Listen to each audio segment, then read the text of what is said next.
መለሳል በሰርጀሪ ድንግልና ይሰራል እናቴ አይ አሁን ለምሳሌ ተደፍራ ድንግልናዋን ያጣር ሴት ለምሳሌ የሆነች ሴት ድንግልናዋን ለምትወደው ለምታገባው ሰው መስጠት ትፈልግና በመሃል ልትደፈር ትችላለች ድንግልና ደግሞ በሌላም በጉልበት ስራም በሆነ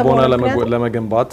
እሷን ለመጠበቅ በሚል ይሰራል ወይ እንደዛ ሲባል ሰምቻለሁ ይሰራል ሲባል ሰምቻለሁና እውነት ነው ይሄ እውነት ነው ይሰራል እንዴ ታዲያ ለምን ያደር ልጅ አገረዳል በእውነት ደስ ይላቸዋል እኮ ባሎች ደስ ይላቸዋል እንዴ ያን ነገር ማምጣት አይደል ዶክተር ይሄ በእንደዛ ደስ ይበል አይበል አላ ከውጭ ዶክተር ወንድ ሁሌ ልጅ አገረድ የሆነ ሴት ምናምን ይፈልጋል ይሄ እንዴት ይሰራል እንዴ ከየት ይመጣል እንዴት ይሰራል እኮ ይሄው ልትመጣበት የሚሰራው የድንግልና ምልክት የሆነው ሃይመን የሚባለው ብዙ ጊዜ በመጀመሪያ ግንኙነት ጊዜ መሰንጠቅ አደጋ ነው የሚያጋጥመው ስለዚህ ከሚሰነጥቅበት ቦታ ይደማል ከዛ በኋላ ግን ያው ተሰንጥቆ ይቀራል ማለት ነው ስለዚህ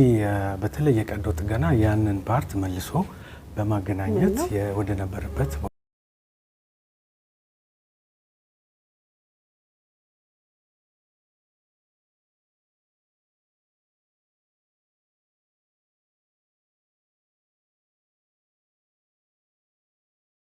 ምንድነው ስለ ድንግልና የሚያወራ ነው እና አንድ ዶክተር ምንድነው ያደረገ አንድ ሴት ክብሯን በሆነ አጋጣሚ በተለያየ አጋጣሚ ድንግልናዋን ብታጣ በፕሮፌሽናል ወይም ደግሞ ከሙያ አንፃር ያን ነገር መመለስ ይቻላል መልሶ ድንግል ማድረግ ይቻላል ወይም ደግሞ የነበረ ነገሯን መመለስ ይቻላል የሚል ሐሳብ ተነስቶ ያ ነገር ከአስተምሮ አንፃር ከስርዓት አንፃር ከቤተክርስቲያን አስተምሮ አንፃር ከሃይማኖት አንፃር እንዴት ይታያል የሚለውን አንድ ሁለት ነገሮችን ማንሳት ስለፈለግን ነው እና ምንድነው እንግዲህ የመጀመሪያው ደረጃ ድንግልና ማለት ግድ ከስጋ መጥበብና መስፋት ጋር የተያያዘ ነገር ስላልሆነ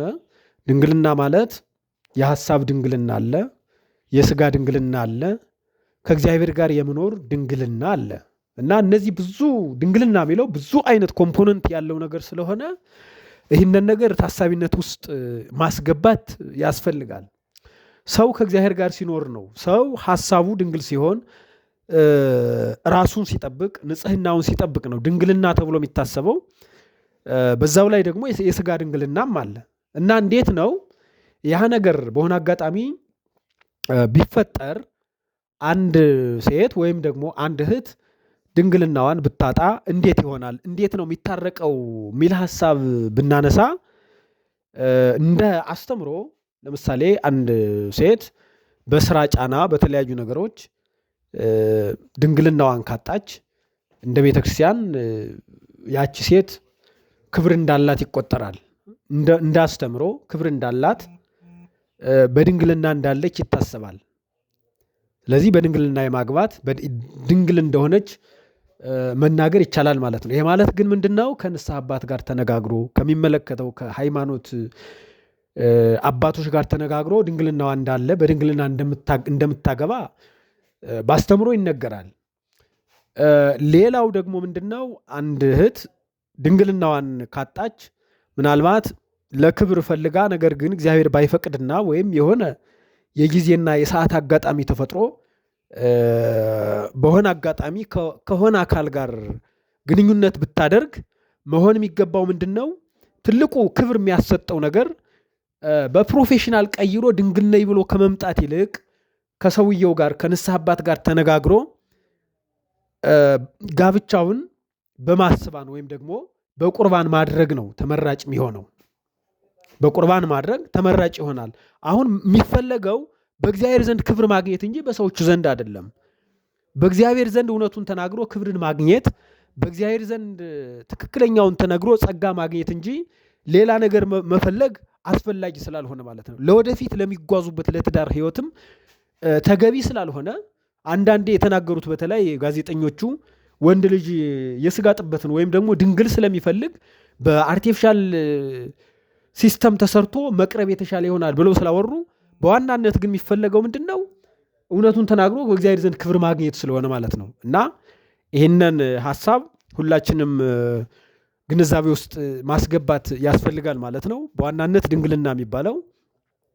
በብዙ ኮምፖነንት በብዙ ሐሳብ ዲፋይን ስለሚደረግ ይህንን ነገር ማስተዋል ያሻል ማለት ነው። ከልብ እናመሰግናለን ስላዳመጣችሁን። ቴንኪው ብለናል። ሁለት አይነት ድንግልና አለ። አንደኛው ከወንድ ጋር ግንኙነት አድርገው የማያውቁ ሴቶች ድንግል ናቸው፣ ቨርጂን ናቸው፣ ማህተም አላቸው፣ ማህተማቸው ሃይመኑ ነው። ሁለተኛው ድንግልና ምንድነው? አንዲት ሴት ከአንድ ሰው ወይ ከሌላ ኢቭን ከብዙ ወንዶችም ጋር ግንኙነት ኖሯት ቆይታ ከዛ ግን ተጸጽታ ንስሐ ገብታ ራሷን ለይታ ከተቀመጠች ወይም ለአንድ ወንድ ራሷን ለይታ ለመቀመጥ ፈቃደኛ ከሆነች ቨርጂኒቲ ባይ ሪፔንተንስ ይሆናል ወይም ሪስቶርድ ቨርጂኒቲ ይሆናል። አይልሽ ድንግልና የሃይመኗ ጉዳይ ሳይሆን ድንግልና የልብ ጉዳይ። ስለዚህ ያለፉት ምዕራፎቿን በሙሉ ዘግታ ከዛ እንደ አዲስ ህይወቷን ንስሐ ገብታ ከጀመረች ቨርጂኒቲ ባይ ሪፔንተንስ ይባላል። ንስሐ የገባች ሴት እንደ ድንግል ትታያለች።